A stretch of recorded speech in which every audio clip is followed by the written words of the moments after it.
Hello everyone, and welcome back to Blaster Battles Explained, this time with a bit more footage from the same event.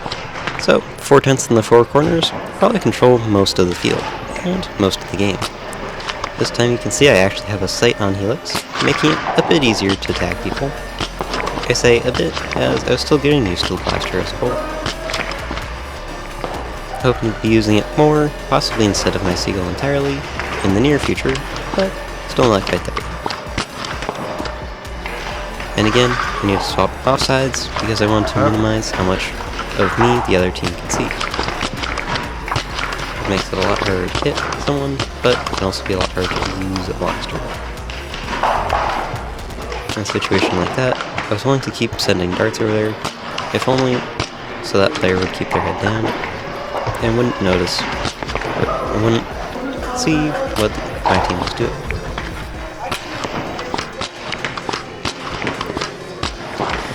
Another thing you just saw me do there was doing a quick spawn in with a snapshot to try and tag someone out before they noticed I was in. I don't believe I got the tag, but that kind of thing can easily get someone off of a piece of cover that your team really needs in order to do well in the game. In this case, a piece of cover that far up has a lot of angles on my team's side of the field, which is likely where players are going to be able to make it when they first spawn in.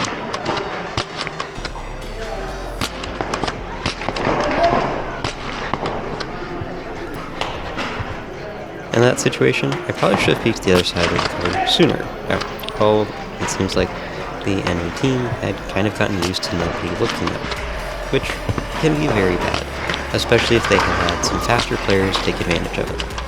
If a faster player had run up and done, say, a slide and tagged me, then they would have been able to tag the rest of my team with basically no opposition.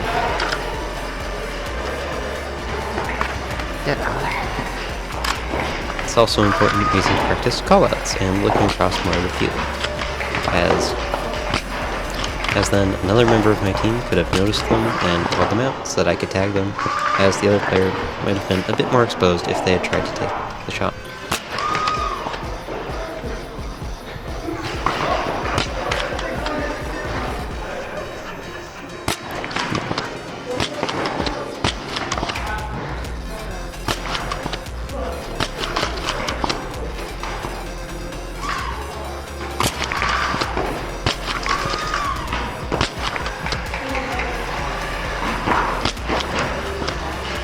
Here, I'm more or less going for whoever I can see. Yep. In this game mode, trying to tag as many of the players on the other team as you can, and they have infinite lives. So, you can take a lot of darts.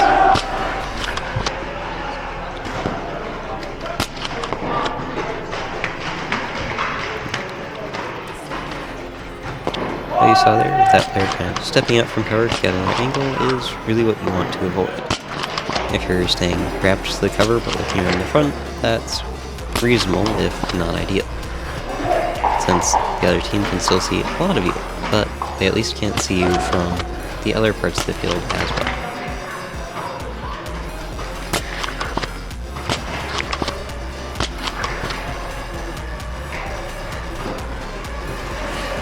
Looks like there are a few tags that people were taking, which I wasn't necessarily seeing, but there's still this one player on the cover in front of me, which I just wasn't able to hit. Oh, sorry. Best guess is that with blaster, it was able to present a small enough target that with where my blaster is at, it was taking a lot of darts to dial in exactly where they were going to be able to tag it. Also, that's a situation where even the smallest bit of deviation in where your darts are going can make a huge difference. My arm is so tired. I was putting a lot of darts down range in order to keep the other team at bay for that round. Now, for the next round, we have something quite a bit different, this time with pistols. In my case, a knockout with a 4-dart inline clip, meaning I can do 4 darts in a row, and then I'll need to reload. That's why you'll see me popping back down for a little bit longer than usual. But yet again, trying to keep this lane down the side of the field mostly clear, to the extent that I can. but given how different pistols play, it's relatively easy for the other team to push up.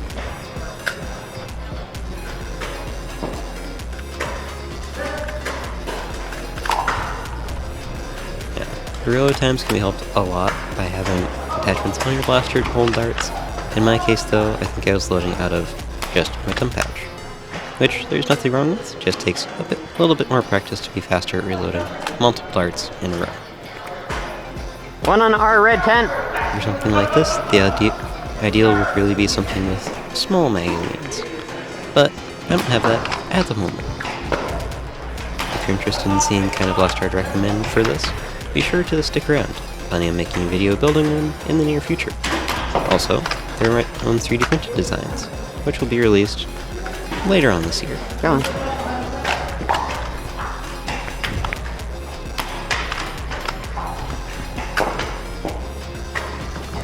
Now that I've gotten a bit more used to where the blaster is going, you can see I've been able to get a few more tags. One of the other things happening here is players aren't quite paying as much attention to where they're sticking out from, because pistols are less accurate, supposedly. In reality, this knockout, for the longest time, was the most accurate blaster I had. But, granted, it had fairly limited range.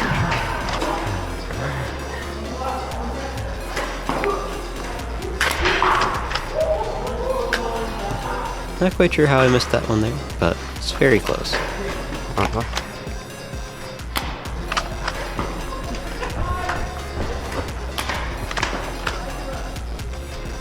With this game mode, it's also harder to just see the other team. With the smaller blasters, people don't have to stick out nearly as much. You're seeing a little bit of this with some of the players in the previous games, but not as much, as most players prefer that went right blasters, where your head was, Ian. only because some kinds of blasters can't be made as compact, supposedly.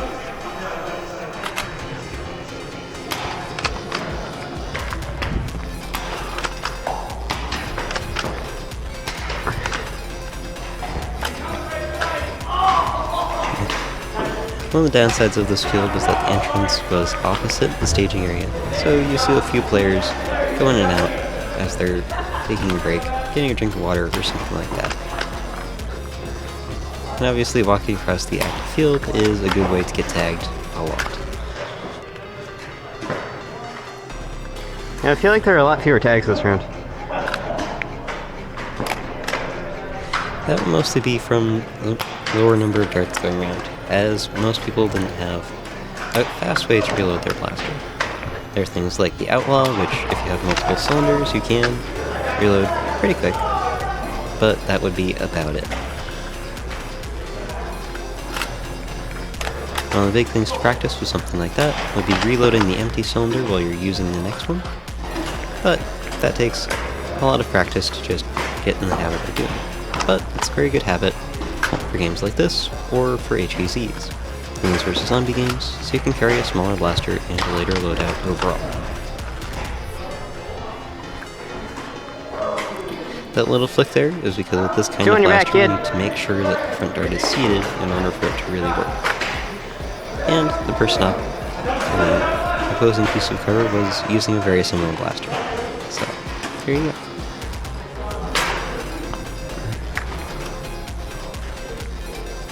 Here I'm kind of bouncing back and forth because I can't really see anybody that I think I can hit. Normally I'd be willing to send a few darts at them, but also normally I'd have 20 darts to go at once instead of 4. I wasn't even aiming at you. Yep. There was an instance of me being a bit less used to this blaster.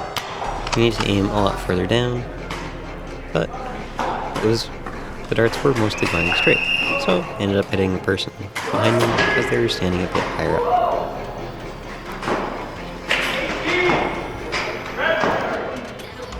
Yeah, you see, with this round we had something interesting happen. 18! 1, 2. So, we decided to do some duels to figure out who would win. Of course, with the pistols.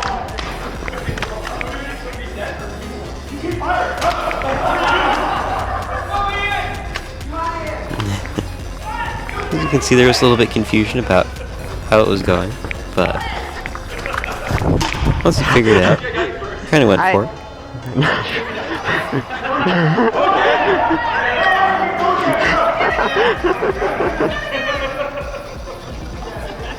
And of course, the first round of duel was a tie.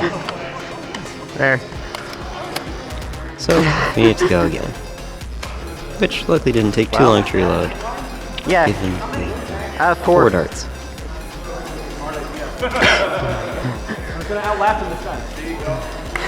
Good luck with that.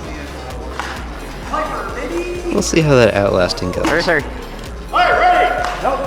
To be fair though, if you could bait out those 4 darts, you'd have the upper hand. Having full 6 dart capacity that our game's allowed. For the second round, I just ditched for the cover, since in the first round we weren't sure if that would be allowed. And I had a dart left over. So 4 darts turned out to be plenty. Stay tuned for next week, where I'll have some more gameplay footage, or a blaster build video. We'll see. See you there.